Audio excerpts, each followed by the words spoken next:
राधे राधे मेरे प्यारे भाइयों बहनों माताओं व बंधुओं। आज विजयदशमी के दिन आपको विजयदशमी की मेरी ओर से हार्दिक शुभकामनाएं। बंधुओं, आप सभी का YouTube चैनल संस्कार की बातों में बहुत बहुत स्वागत है। बंधुओं, आज मैं आपको सुना रही हूँ विजयदशमी की कहानी अर्थात विजयदशमी की कथा। बंधुओं, जो मनुष्य भी विजयदशमी की इस कथा को सुनते हैं उनकी सभी मनोकामनाएं शीघ्र पूरी हो जाती हैं। उन्हें हर क्षेत्र में विजय प्राप्त होती है।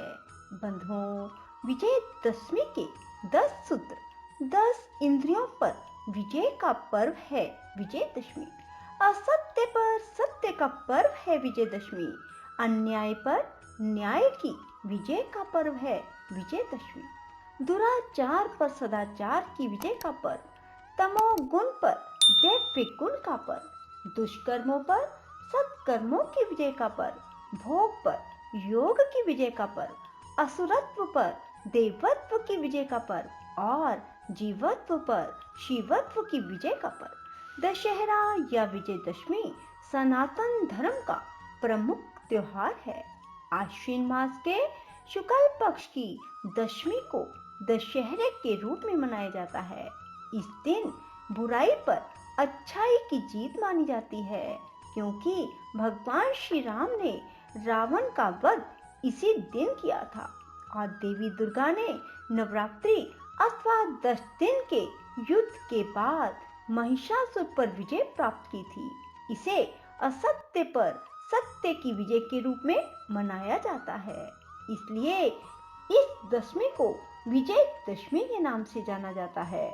बंधुओं, चिंतामणि ग्रंथ के अनुसार आश्विन शुक्ल दशमी के दिन तारों के उदय होने का जो साया है उसका विजय से संबंध है, जो सारे कामों को पूरा करने वाला है।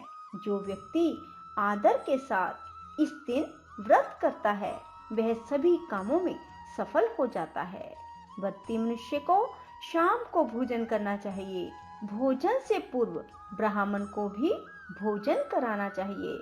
सुबह के समय विजयदशमी के दिन कई स्थानों पर रावण की पूजा की जाती है और संध्या काल में उन्हें जलाया जाता है। इस दिन नीलकंठ पक्षी के दर्शन करना बहुत ही शुभ माना जाता है। इस दिन लोग शस्त्र पूजा करते हैं और नया कार्य प्रारंभ करते हैं, जैसे कि अक्षर लेखन का प्रारंभ, बीज बोना आदि। ऐसा कहा जाता है कि विजयदशमी के दिन जो काम प्रारंभ किया जाता है उसमें विजय अवश्य प्राप्त होती है। बंधुओं, कई स्थानों पर श्री राम जी की पूजा के साथ रामायण जी की पूजा भी की जाती है। बंधुओं, दशहरा अथवा विजयदशमी के दिन भगवान श्री राम ने लंका के रावण पर विजय प्राप्त की थी। इस दिन को माँ दुर्गा की पूजा के रूप में भी मनाया जाता है। दोनों ही रूपों में यह एक शक्तिशाली पूजा का पर्व है। इस दिन शस्त्र पूजा भी की जाती है। दशहरे का शाब्दिक अर्थ है 10 प्रकार के पापों को नाश करने वाला या 10 प्रकार के पाप, जो है काम, क्रोध, लोभ, मोह, मद, मत्सर, अहंकार, आलस्य, हिंसा और चोरी। विजयदशमी पर 2 प्रकार की वनस्पतियों की पूजा का भी बहुत महत्व है। उनमें से एक है शमी वृक्ष, जिसका पूजन लंकेश्वर रावण दहन के बाद करके इसकी पत्तियों को स्वर्ण पत्तियों के रूप में एक दूसरे को देकर सम्मान प्रदान किया जाता है। इस पर्व पर विजय उल्लास पर्व की कामना के साथ समृद्धि की कामना की जाती है। दूसरा वृक्ष है अपराजिता। यह पौधा अपने नाम के अनुसार ही है। यह विष्णु भगवान को अति प्रिय है। हर एक परिस्थिति में सहायक बनकर विजय प्रदान करने वाला है। यह पौधा नीले रंग के पुष्प देता है, जो कि भारतवर्ष में सुगमता से मिल जाता है। घरों में समृद्धि के लिए तुलसी की भांति इस पौधे की भी नियमित सेवा की जाती है। बंधुओं, अब मैं आपको सुनाऊंगी दशहरे की कहानी। एक बार माँ पार्वती जी भगवान शिव जी से दशहरे के प्रचलन के बारे में बताने को कहती हैं। इस पर भगवान शिव कहते हैं, नक्षत्रों के उदय होने से विजय नाम का काल बनता है, वह सभी कामनाओं को पूर्ण करने वाला होता है। दशहरे के प्रचलन के बारे में बताने को कहती हैं। इस पर भगवान शिव कहते हैं, नक्षत्रों के उदय होने से विजय नाम का काल बनता है, वह सभी कामनाओं को पूर्ण करने वाला होता है। यदि कोई शत्रु पर विजय पाना चाहता है तो उसे इसी समय प्रस्थान करना चाहिए। यदि इस दिन श्रवण नक्षत्र का योग बनता हो तो वह और भी अधिक शुभ होता है। मर्यादा पुरुषोत्तम श्री राम ने भी इसी काल में लंका पर चढ़ाई की थी। क्षत्रियों का यह प्रमुख त्योहार होता है। शत्रु पर चढ़ाई करनी हो तो फिर राजा अपने दल बल के साथ तैयार होकर जाता है और तमाम सज्जा के साथ जाकर राजा पूर्व दिशा में शमी के पेड़ की पूजा करता है। वर्तमान समय में राजा और राज्य नहीं है, परंतु शत्रु के दमन के लिए पूर्व दिशा में जाकर शमी वृक्ष की पूजा करनी चाहिए। शिव जी बोले, पूजन करने वाले व्यक्ति को शमी के वृक्ष के सामने खड़े होकर कहना चाहिए, हे शमी वृक्ष, आप सब पापों को नष्ट करने वाले और शत्रुओं को परास्त करने वाले हैं। माँ पार्वती जी कहने लगी, शमी वृक्ष ने कब अर्जुन का धनुष धारण किया और कब रामचंद्र जी की वाणी प्रिय की, कृपा मुझे अवश्य बताएं।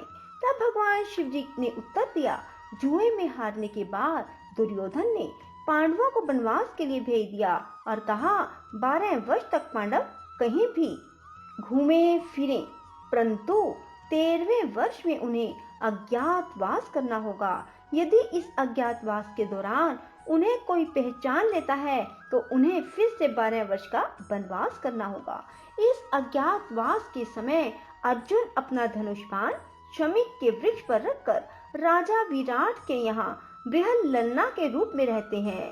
विराट के पुत्र कुमार ने गौओं की रक्षा के लिए अर्जुन को अपने साथ रखा और अर्जुन ने शमी वृक्ष से अपना धनुष लेकर शत्रुओं को परास्त कर दिया। इस प्रकार शमी के वृक्ष ने अर्जुन के हथियारों की रक्षा की। लंका पर चढ़ाई करने के लिए शमी वृक्ष ने कहा था, आपकी विजय। भगवान श्री राम के द्वारा लंका पर चढ़ाई करने के लिए शमी वृक्ष ने उन्हें कहा, आपकी विजय होगी। इसलिए विजय काल में शमी वृक्ष की पूजा की जाती है। एक बार राजा युधिष्ठिर के पूछने पर भगवान श्री कृष्ण ने उन्हें बताया, राजन, अपने दासों और अपने हाथी घोड़ों का इस दिन श्रृंगार करना चाहिए। उसके बाद गाजे बाजे के साथ मंगलाचार करना चाहिए। राजा को अपने पुरोहित के साथ पूर्व दिशा की ओर जाकर अष्टदिक्पालों की पूजा करनी चाहिए। यह पूजा वैदिक मंत्रों से करनी चाहिए। भगवान शिव आगे कहते हैं, राजा के शत्रु की मूर्ति बनाकर उसका पुतला बनाकर उसकी छाती में बाण लगाने चाहिए और पुरोहित को वेद मंत्रों का उच्चारण करना चाहिए। ब्राह्मणों की पूजा करके हाथी घोड़े अस्त्र शस्त्रों का निरीक्षण करना चाहिए। सारी क्रियाएं करने के बाद अपने महल आना चाहिए। जो राजा विधि पूर्वक शमी का पूजन करता है, विजय काल में सीमा पर जाकर पूजा करता है, वह सदा अपने शत्रु की सीमा पर विजय पाता है। बंधुओं, यह है विजयदशमी और दशहरे की कथा। यदि आपको पसंद आए तो इसे लाइक करने के साथ साथ शेयर अवश्य करें। बोलो श्री राम भगवान की जय, शिव शंकर भोलेनाथ की जय। राधे राधे, जय श्री कृष्णा। बंधुओं, यदि आपको हमारी वीडियो पसंद आए तो इसे लाइक करें और शेयर भी जरूर करें। धन्यवाद।